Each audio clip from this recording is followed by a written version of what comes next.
আসসালামু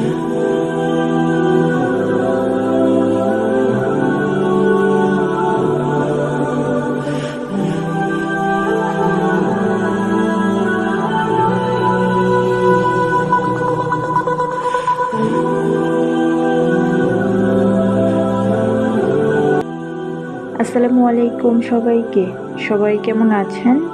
আশা করছি আল্লাহর রহমতে সবাই ভালো আছেন, সুস্থ আছেন। আলহামদুলিল্লাহ, আমিও আছি আমার পরিবার নিয়ে ভালোই। প্রতিদিনের মতো আজকের ভিডিওটাও সংসারের কাজকর্ম দিয়ে শুরু করেছি। পুরোটা সময় জুড়ে আমার সাথেই থাকেন। আশা করছি আমার আজকের ভিডিওটি আপনাদের কাছে ভালো লাগবে। আজকে ভিডিও দিই তো একেবারে 5 দিন পরে, 6 দিন পরে বা 3 দিন পরে এরকম করে ভিডিও দিই। একেবারে বলতে পারেন যে নিজের মন মর্জি এখানে ভিডিও দিই।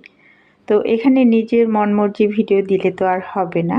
এখানে ইউটিউবের কতগুলো রুলস আছে, তাদের রুলসগুলো মেনে এখানে কিন্তু আপনাকে কাজ করতে হবে।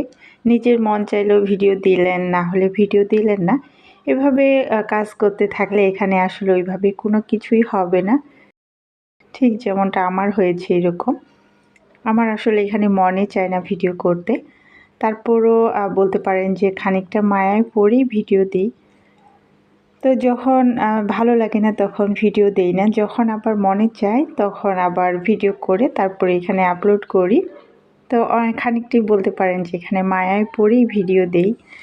ইউটিউবের এই মায়াটা আসলে ছাড়তে পারছি না। কবে ছাড়তে পারবো সেটা আমি নিজেও বলতে পারছি না। একেবারে দোটানার মধ্যে পড়ে গিয়েছি।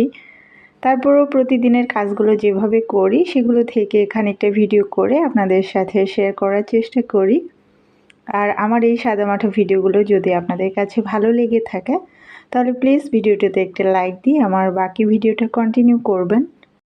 আমি এখানে দুটো মুরগিকে কেটে ধুয়ে একেবারে পরিষ্কার করে নিয়েছি। আর একটা মুরগি রেখে দিয়েছি, বাকিটা আমি এখন এখানে রোস্ট রান্না করে নিব আর রাইস কুকারে পোলাও রান্না করব। মানুষের যেমন বয়স বাড়ার সাথে সাথে অভিজ্ঞতা হয়, ঠিক সেরকম কিন্তু দীর্ঘদিন একটা কাজ করতে করতে দেখবেন যে অনেকটা অভিজ্ঞতা হয়ে যায়। তো যে কোনো জিনিস আসলে করতে করতেই দেখবেন যে অনেকটা অভিজ্ঞতা হয়ে যায়। প্রথমে কিন্তু আমি এইভাবে রান্না করতে পারতাম না। এখন সময়ের ব্যবধানে সব কিছুই কিন্তু আমি বেশ ভালো মতো শিখে গিয়েছি বলতে পারেন। একেবারে যে পাকাপোক্ত রাঁধুনি হয়েছি সেটাও বলবো না, তবে চালিয়ে নেওয়ার মতো যতটুকু শেখানো দরকার সেটা আসলে শিখে গিয়েছি। আর প্রত্যেকটা জিনিস তরকারির ক্ষেত্রে দেখবেন যে কষানোর উপরই নির্ভর করে। তো আমি কিন্তু বেশ ভালো মতো মশলাটাকে কষিয়ে নিয়েছি। তারপরে মাংসটাকে দিয়ে আবার হচ্ছে খানিকটা সময় যেভাবে রান্না করে খানিকটা সময় কষিয়ে তারপরে কিন্তু সিদ্ধ করার জন্য আমি এখানে 1 কাপ দুধ দিয়েছি। তো যেভাবে আসলে সবাই রান্না করে আমি ওইভাবেই রান্না করেছি।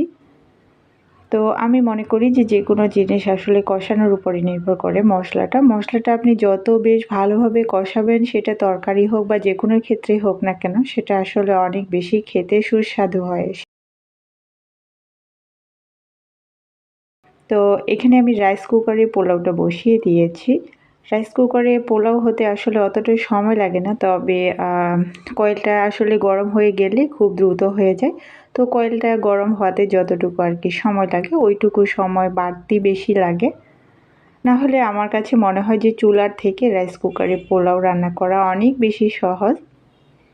তো আমার এখানে রোস্টটা রান্না করা হয়ে গিয়েছে। সবশেষে আমি একটু বেশি পরিমাণে চিনি দিয়েছি, কারণ চিনিটা খেতে আমার 2 মেয়ে পছন্দ করে, সেই সাথে আমারও ভালো লাগে। আমার যখন প্রথম বিয়ে হয়েছিল তখন কিন্তু আমি ঠিকভাবে ভাতটা আসলে কিভাবে সিদ্ধ করতে হবে ওইটাও ঠিক করে বলতে পারতাম না। তো আজকে দেখেন সময়ের ব্যবধানে সব কিছুই আসলে শিখে যায়। সব কিছু এক কাজ করতে করতে একটা সময় দেখবেন যে সব কিছু অভিজ্ঞতা এমনিতেই হয়ে যায়। তো যেসব আপুরা সংসার জীবন প্রথম শুরু করেছেন সেই সব আপুদের উদ্দেশ্যে আমি একটা কথাই বলবো যে আসলে ওইভাবে চিন্তার কিছুই নেই। একটা সময় দেখবেন যে আপনিও এভাবে কাজ করতে করতে সব কিছু একদিন সুন্দর মতো পেরে যাবেন।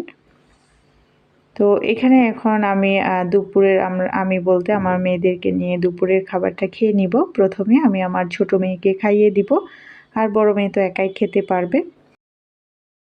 তো দুপুরে খাওয়া দাওয়া শেষ করে খানিকটা সময় রেস্ট নিয়েছি। আর এখন হচ্ছে বিকালবেলা, মানে সন্ধ্যার আগ মুহূর্তে। তো আমার ছোট মেয়ে একটু অসুস্থ, তাকে একটু শরবত বানিয়ে দিব। 2 মেয়েকেই দিব, তবে ছোট মেয়েকে বানিয়ে তাকে একটু খাইয়ে দিব। আর আমার মেয়ে দুটো এখনও কিন্তু ঘুমাচ্ছে।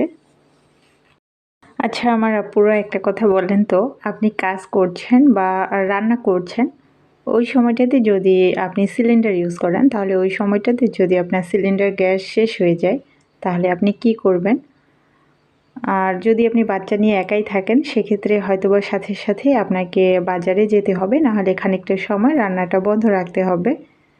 তো আমি বলবো যে ওই সময় আপনার অনেক বড় বিপদের বন্ধু হতে পারে একজনই, সেটা হচ্ছে ইন্ডাকশন কুকার। আমরা যারা সিলিন্ডার গ্যাস ইউজ করি, আমাদের প্রত্যেকের বাসায় যদি একটা করে ইন্ডাকশন কুকার থাকে, তাহলে কিন্তু অনেক বেশি সুবিধা হয়। কারণ হুটহাট কখন আসলে গ্যাস শেষ হয়ে যায় সেটা বলা যায় না। যদিও ওইভাবে বোঝার সিস্টেম আছে, তবে প্রত্যেকেই এই সিস্টেমটা আসলে জানে না। তো আজকে আমার হয়েছে ওইরকম।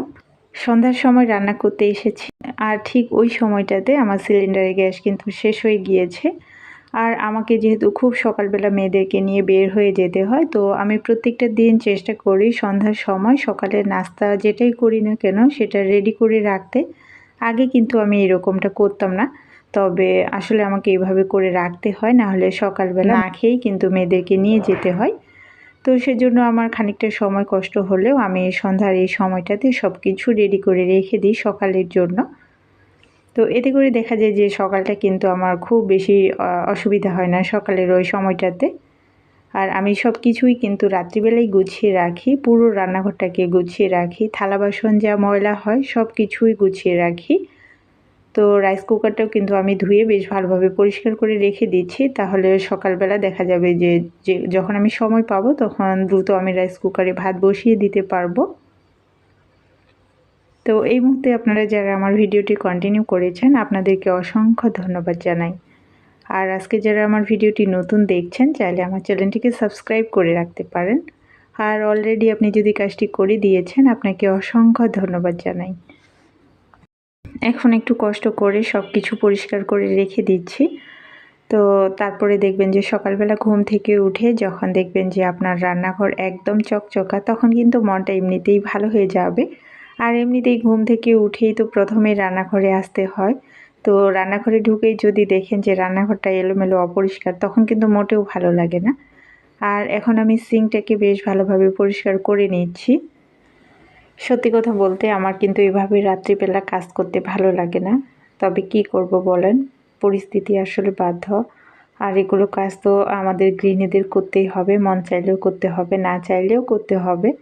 তবে এভাবে কাজ করতে করতে একটা সময় অভ্যাস হয়ে গিয়েছে, আর এখন আর খারাপ লাগে না। আগে অনেক বেশি খারাপ লাগতো রাত্রিবেলা এভাবে কাজ করতে। তো যাই হোক, এখানে আমি বুটগুলোকে সিদ্ধ করে নিয়েছি প্রেসার কুকারে। তো এখানে খানিকটা দারচিনি দিয়েছিলাম, সেগুলোকে এখন ফেলে দিলাম। এই তো আমার তরকারিটা কিন্তু রান্না করা হয়ে গিয়েছে, আর আমি অফ ক্যামেরায় রুটি বানিয়ে নিয়েছি। আসলে আমি এভাবে রুটি বানিয়ে রাখলে হয় কি যে সকালবেলা তাওয়ার মধ্যে লেগে যেতে চায়, তো সেজন্য আমি এভাবে পেপার দিয়ে রেখেছি একটার পরে একটা। তো এভাবে রাখলে তখন আর রুটিটা তাওয়ার মধ্যে লাগতে চায় না। তো আজকের ভিডিওটি আর বড় করব না, সবাই ভালো থাকবেন। আল্লাহ হাফেজ। আসসালামু আলাইকুম।